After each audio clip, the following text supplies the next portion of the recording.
નમસ્કાર મિત્રો, શાળા કક્ષાએ મળેલ જ્ઞાનકુંજ અને કમ્પ્યુટર લેબના પેરિફેરિયલ અંતર્ગત આઈસીટી સપોર્ટ અને કમ્પ્લેન લોગ કેવી રીતે કરી શકાય એ આપણે આ વિડીયો દ્વારા જોઈએ.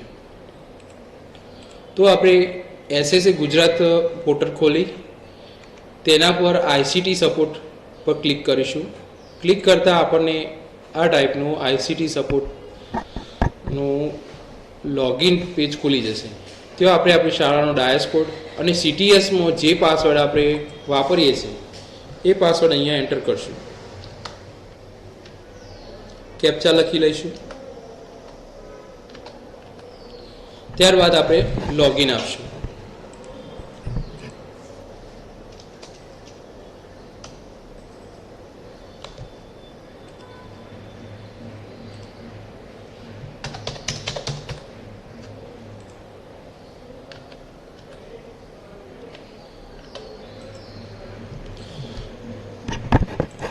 લોગિન આપતા અહીંયા આપણને આપણી શાળાનું નામ અને ડાયસ કોડ દેખાશે.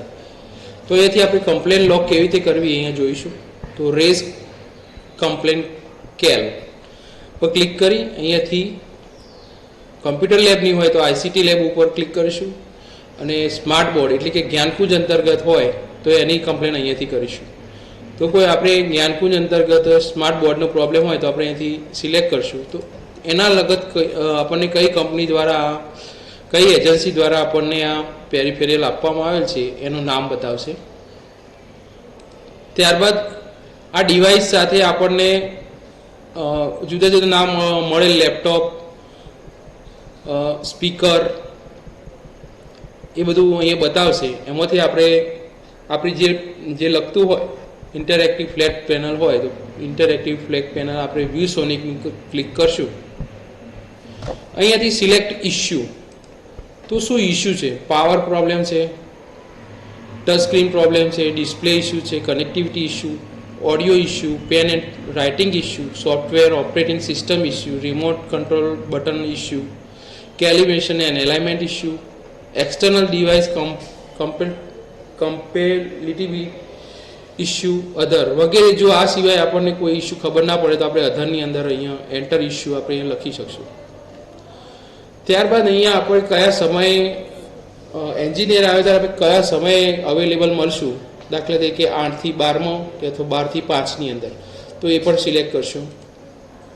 ત્યારબાદ ઇશ્યુને લગતો કોઈ વિડીયો બનાવ્યો હોય, કોઈ ફોટોગ્રાફ આપણે લીધો હોય તો આપણે અહીંયા અપલોડ કરી શકશું.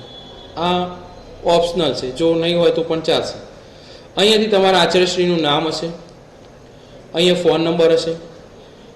ફોન નંબર ખોટો હોય તો અહીંયાથી આપણે ચેન્જ કરી અહીંયાથી સેન્ડ વેરિફિકેશન કોડ આપશું તો આપના આચાર્યશ્રીના મોબાઈલ નંબર ઉપર એક કોડ જશે. એ કોડ અહીંયા આપણે એન્ટર કરી અને સબમિટ આપશું તો આપણી કમ્પ્લેન લોક થઈ જશે. આ કમ્પ્લેન દ્વારા રાજ્ય કક્ષાએ તેનું ફોલોઅપ લેવાશે. તો આ રીતે મિત્રો આપણે આપણા પેરિફેરિયલની આઈસીટી સપોર્ટ મેળવી શકીશું. થેન્ક યુ મિત્રો.